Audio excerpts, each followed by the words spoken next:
Carson Beck and the decision that came out last night. Now, it may sound like he's decided already on the NFL, but January 15th is the deadline. So he's not 100% out of the NFL rotation. He could still declare for the draft, but he has entered the transfer portal in college. He has put a do not contact tag on his entry into the portal, which usually means you have one or two places that you are going to negotiate with and go to.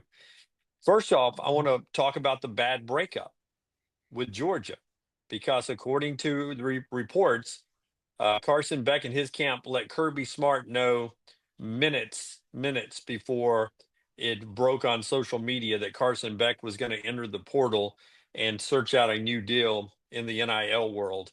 That that sounds like a bad breakup to me. That Georgia's not in the mix for this. Well, let's go back to something that you guys brought up. I wasn't in Atlanta with you for the SEC championship, but when Gunnar Stockton came in, you guys said the energy changed. Kirby Smart acknowledged that, right? Yep. Yes. He did. And I think that was the moment. I mean, if you watch this past weekend, and look, you have no idea what's going through a 21-year-old's head.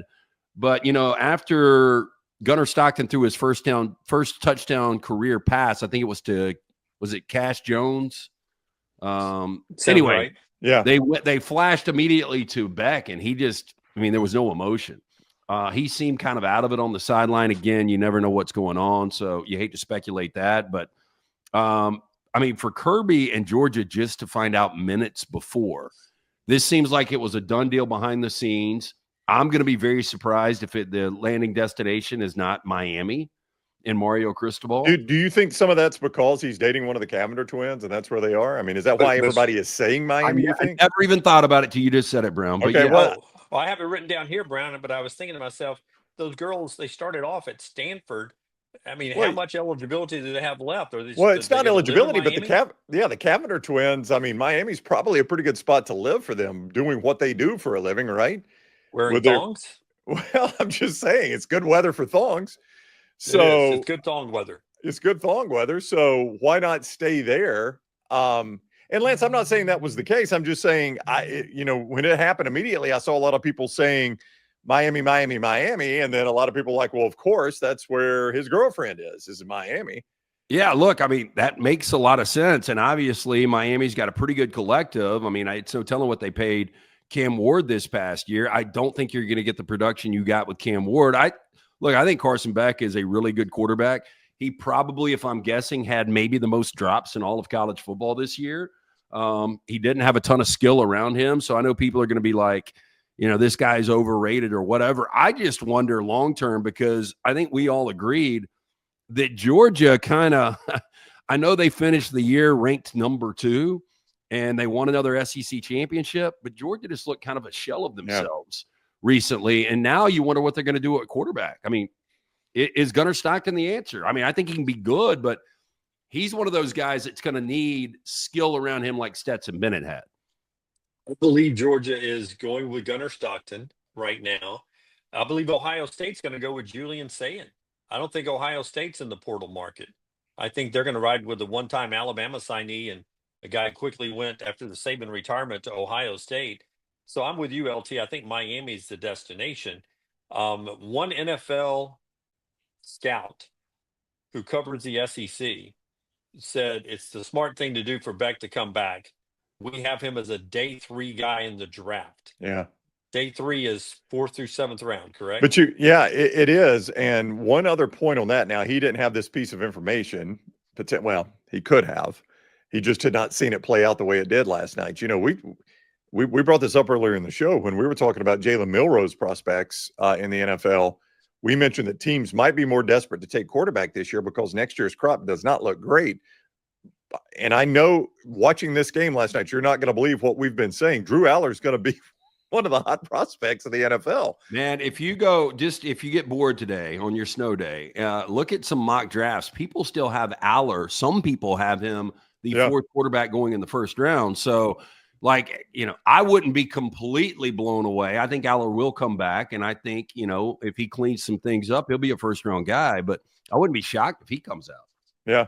So, I mean, Dunaway, I think it's probably the right thing for Beck to do. Go to another program, flush everything that happened last year, show them I'm not who you saw last year. I'm who you saw 2 years ago, and help your draft stock. Well, And let's not forget, he didn't have a 700-yard rusher.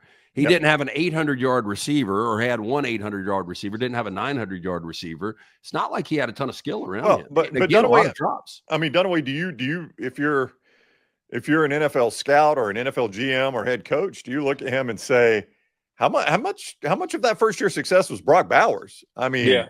Brock Yeah. Bowers disappeared, and so did Carson Beck. Yeah, or Lad McConkey, Yeah. who's would probably make an all rookie team at the NFL right there.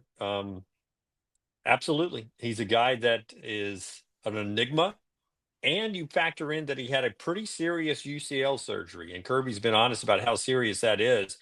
If he goes to a new school or if he gets ready for the NFL, he won't be going through spring practice.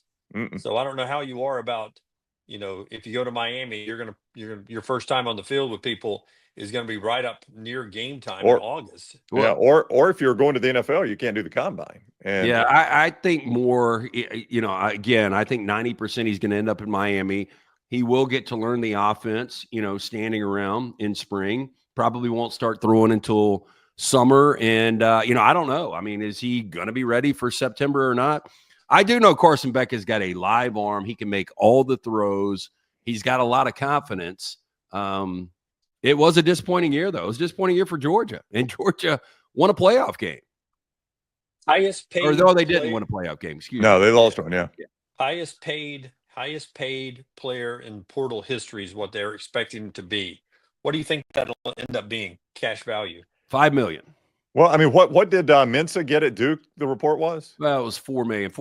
$8 million over 2 years. I mean, wouldn't you say you would pay Carson Beck more than you would Darian Oh, Mensa? yeah. I would That's too. why I think the number is going to be $5 million. I think a lot of that is going to be based on the fact that they don't know how healthy he's going to be.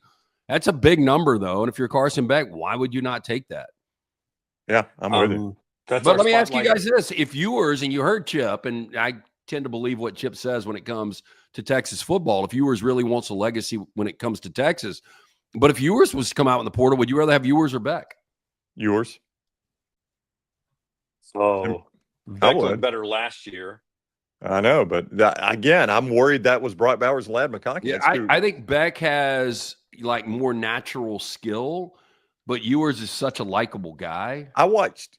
I felt like, and it really showed its head in the cocktail party. I felt like Beck got in a bad mental spot this year, and that's what would worry me. Like in that cocktail party, he'd throw a pick and he'd come off and he'd just, he was sitting like that. I don't know, man. I don't feel like, I know Quinn Ewers has had struggles, but I just don't see, it just doesn't look like it's as mental as it is for Beck. Truthfully, Beck looks whipped right now. I won't use the P part of it, but he looks whipped. Like his whole personality has changed for that good-looking girl from Miami. Easy to say. You guys remember the drive back when you were 21? Yeah. But man, if I'm advising this kid, you don't need a serious relationship. Like this is the worst thing. And look, I mean, what are the long-term, potential for him and one of these Cavender twins ending up together? Who knows? But I wouldn't be surprised if that, comes to an end sooner than later. And I agree with you, Dunaway. Like that's like clutter you don't need.